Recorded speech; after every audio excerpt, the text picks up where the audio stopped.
এই এপিসোডে আমরা অবজেক্ট ওরিয়েন্টেড প্রোগ্রামিং স্টাইলে খুব চমৎকার একটা এক্সাম্পল দেখব, যেটা দিয়ে কিনা আমরা হেক্সাডেসিমাল যে কালার কোড আছে না, ধরেন FF0000, আমি জানি যে RGB, তাই না?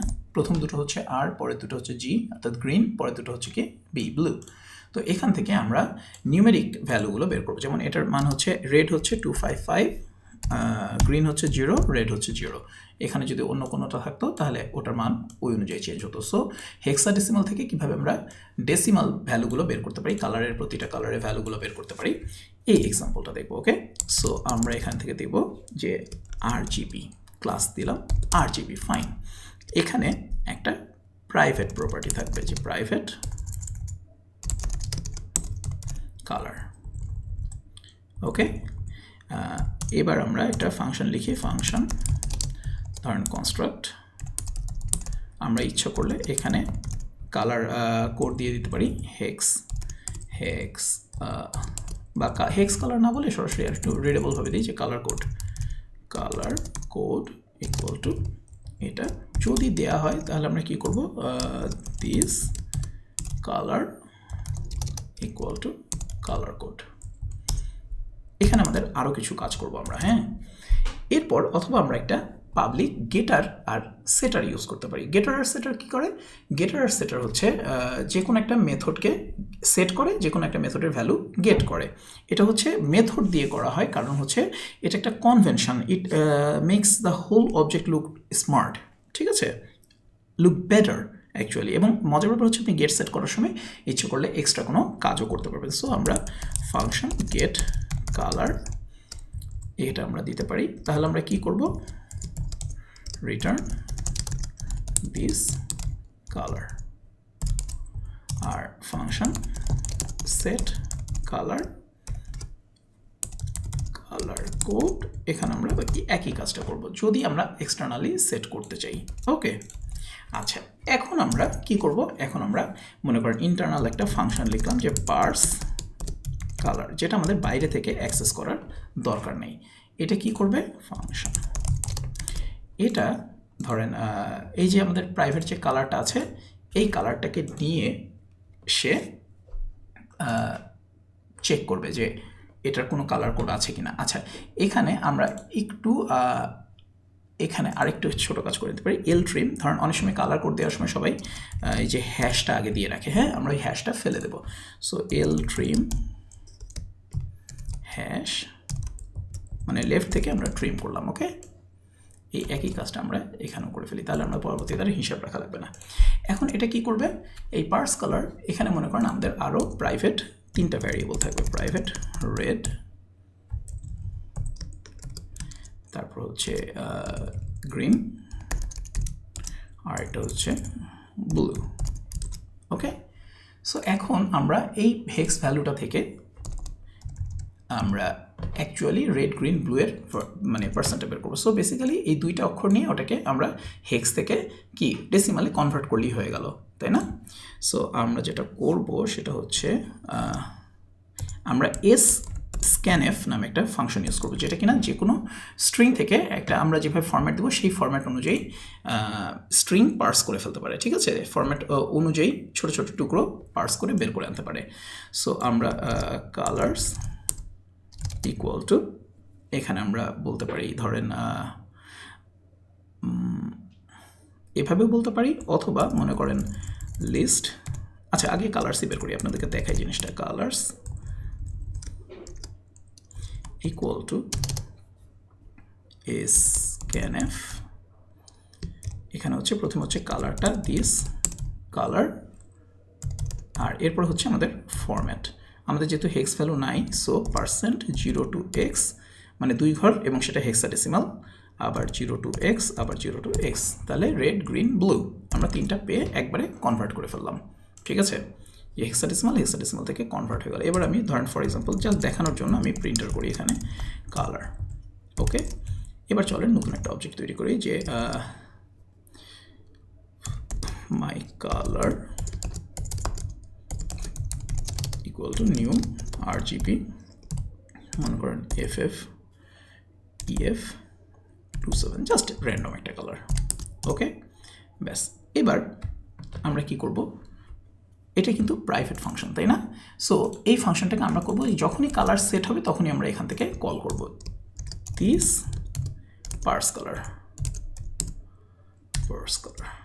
অটোমেটিক্যালি, মানে সেট হলেই বা কনস্ট্রাক্টর থাকলেই অটোমেটিক্যালি আমরা কল করব।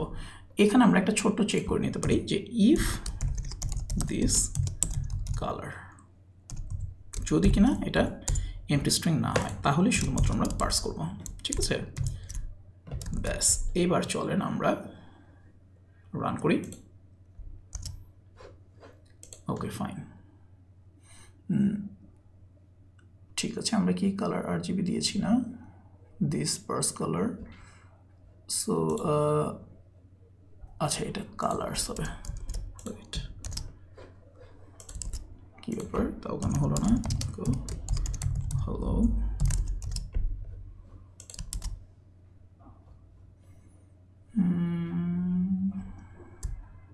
আচ্ছা আমরা ছোট্ট ভুল করেছি, সেটা হচ্ছে এল ট্রিমের প্রথমে হচ্ছে ভ্যারিয়েবলটা, হ্যাঁ রাইট। সো প্রথমে হচ্ছে ভ্যারিয়েবল, এরপরে কি, এরপর আমরা এক্সট্রা কোনো ক্যারেক্টারকে ট্রিম করতে চাইলে সেটা। সো এখানেও আমাদের একই জিনিসটা চলে আসবে। ওকে, এবার আমরা রান করি। আচ্ছা এখানে একটা পার্স হয়েছে, এই যে আমরা এখানে একটা ছোট্ট মিস করেছি, পার্সেন্ট, অর্থাৎ percent to x, 0 to x, তারপর পার্সেন্ট 0 to x, তারপর আবার পার্সেন্ট 0 to x। Okay fine, so এবার রান করি। এই যে এবার আমরা আর জি বি তিনটে পেয়ে গেছি। সো আমরা এভাবে অ্যারেতে না নিয়ে আমরা ইচ্ছা করলে একবারেও এই জিনিসটাকে অ্যাসাইন করতে পারি যে list this red, this green, this blue. Okay, so আমরা একবারে মানে এই তিনটা ভ্যারিয়েবলে একসাথে অ্যাসাইন করে নিলাম। এবার যদি আমরা echo this red, echo this blue দিই, আমরা পাচ্ছি হ্যাঁ 55, তারপর 39। Alright, great. সো এবার আমরা যেটা করব, দেখেন আমাদের কিন্তু কালার অ্যাকচুয়ালি হয়ে গেছে। আর না হলে আমরা কি করব, যে এটা equal to else equal to array, তিনটা ভ্যালু 0 0 0। ওকে, ব্যাস। এবার আমাদের তিনটা গেটার দরকার, যে আমরা রেড চাই, গ্রিন চাই, ব্লু চাই, অথবা গেট আরজিবি কালার চাই। ওকে, তাহলে আমরা এখানে একটা ছোট্ট একটা ফাংশন লিখি যে public function gate RGB colour. তাহলে আমরা একটা অ্যারেতে রিটার্ন দেবো যে রিটার্ন অ্যারে দিস রেড, তারপর হচ্ছে দিস গ্রিন, তারপর হচ্ছে দিস ব্লু। ওকে, আমরা ইচ্ছা করলে এরকম আরেকটা ফাংশন করতে পারি যে ধরেন গেট রিড আরজিবি কালার, ধরেন for example read RGB colour, বা হ্যাঁ আচ্ছা এটা আমরা ধরেন আরেকটা বা এটাই থাকুক। তাহলে আমরা যেটা করব সেটা হচ্ছে এখানে echo red equal to ধরেন this red slash n, তারপর আমরা দিলাম green equal to this green, এরপরে slash rgb blue equal to this blue। মানে আমাদেরকে জাস্ট রিডেবল অবস্থায় পড়ে শোনালো, ঠিক আছে, যে আমাদের কী কী কালার আছে, রেড গ্রিন ব্লু। সো আমরা এখানে একটু স্পেস দিই। আর আমাদের তিনটা ফাংশন দরকার, সেটা হচ্ছে যে আমরা এক্সট্রা তিনটা ফাংশন চাই, যে গেট রেড ফাংশন, ধরেন গেট রেড, তাহলে আমরা কি করব, return this red. Okay, so একইভাবে আমরা আরও দুটো ফাংশন লিখব, একটা হচ্ছে গেট গ্রিন, তাহলে এই পাশে হচ্ছে গ্রিন, আর এটা হচ্ছে ব্লু। সো আমরা অনেকভাবে এই অবজেক্টটাকে এখন ইউজ করতে পারছি, তাই না? এবং সব কিছু দেখেন কি সুন্দর, একটা ছোট্ট কন্টেইনারের মধ্যে সব কিছু কন্টেইনড অবস্থায় আছে, রাইট? মানে এই ফাংশনগুলো একজন আরেকজনের সাথে কনফ্লিক্ট করছে না, কারণ এটা ক্লাসের মধ্যে আছে এবং দেখলেই বোঝা যাচ্ছে যে এখানে আসলে কি হচ্ছে, কেন হচ্ছে, রাইট? সো আমরা মনে করেন এটা দিলাম, ঠিক আছে, এখানে পার্স হলো। এবার আমরা যে ফাংশনটা কল করি যে my colour read RGB colour, okay. তাহলে আমরা দেখতে পাচ্ছি যে রেড হচ্ছে 255, গ্রিন হচ্ছে 239, ব্লু হচ্ছে 39, okay. So this right RGB। আর যদি মনে করেন আমরা একটা ইয়া দিতাম, ধরেন ব্ল্যাক যেটা 00000 বা ধরেন ইনভ্যালিড একটা তাহলে আমরা কি দেখতাম, রেড গ্রিন ব্লু তিনটাই 0, ওকে। সো আমরা যদি ধরেন FF 0000 দিই তাহলে কি দেখবো, শুধু রেড হচ্ছে 255, বাকি দুটাই 00, দেখেন রেড 255। সো আমরা যদি এখানে এটাকে 00 দিই এবং এবার এটাকে দিই তাহলে গ্রিন 255 আসার কথা হচ্ছে, গ্রিন 255, ওকে। আর আমরা যদি ইচ্ছে করলে এখন echo my color, তারপর হচ্ছে get green, এই মেথডটা কল করি, তাহলে আমরা দেখতে পাচ্ছি গ্রিন আসলে 255 আছে। আমরা যদি এখানে ব্লু কল করি, ব্লু। আর মজার ব্যাপার দেখেন, এই যে আমরা এই মেথডটাকে প্রাইভেট করেছি, এটাকে কিন্তু আসলে বাইরে থেকে অ্যাক্সেস করার দরকার নেই, কারণ এ অটোমেটিক্যালি এই ক্লাসের যে ইন্টারনাল কালার প্রপার্টিটা আছে ওই প্রপার্টিকে নিয়ে ক্যালকুলেট করে বাকি তিনটাকে অ্যাক্সেস করে দিল। সো আমাদের ডাইরেক্টলি ওগুলোকে অ্যাক্সেস করারও দরকার নেই RGB।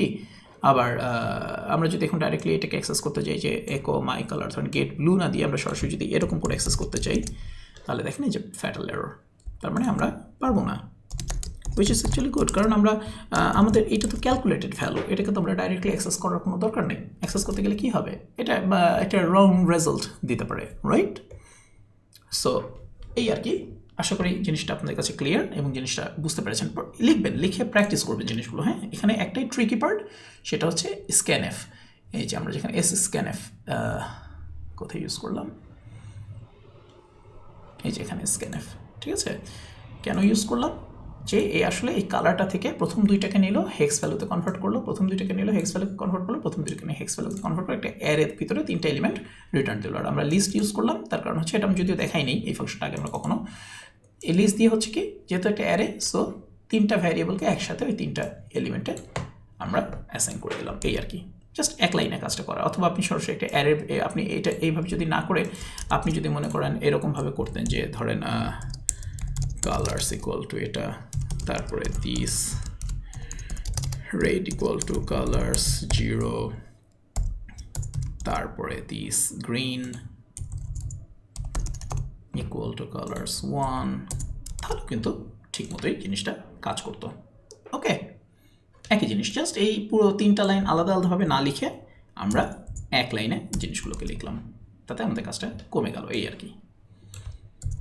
অলরাইট, সো আশা করি এই প্রাইভেট পাবলিক জিনিসটা আপনাদের কাছে ক্লিয়ার হয়েছে এবং কীভাবে একটা অবজেক্টকে আপনি খুবই ইউজফুল ওয়েতে ইউজ করতে পারেন, মানে একটা ইউজফুলভাবে একটা ক্লাস লিখে সেখান থেকে অবজেক্ট তৈরি করতে পারেন। যেমন এই যে আমাদের RGB ক্লাসটা, এটা একটা ইউজফুল ক্লাস, তাই না? এখান থেকে আমরা যে কোনো সময় যে কোনো কালারকে RGB পার্টিকুলারলি আমরা ভাঙতে পারি।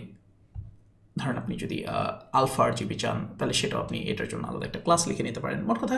এবং দেখেন সব কিছু কি সুন্দর কন্টেন্ট, সব কিছু গোছানো একটা ফাইলের মধ্যে, যখন এরকম অবজেক্ট আছে যখন সেটাকে আপনি ইনক্লুড করে ইউজ করবেন তখন পুরো জিনিসটা দেখলেই আপনার ভালো লাগবে যে বাহ, সুন্দর করে লেখা জিনিসটা। RGB ক্লাস এর একটাই মাত্র পারপাস, RGB কোড থেকে, হেক্স ভ্যালু থেকে, মানে কালার কোড থেকে সেটাকে রেড গ্রিন ব্লু এর অ্যাকচুয়াল অ্যামাউন্ট কত, 255 কিন্তু ম্যাক্স, সেটাকে বের করা, এটাই, okay. Alright guys, take care, bye by.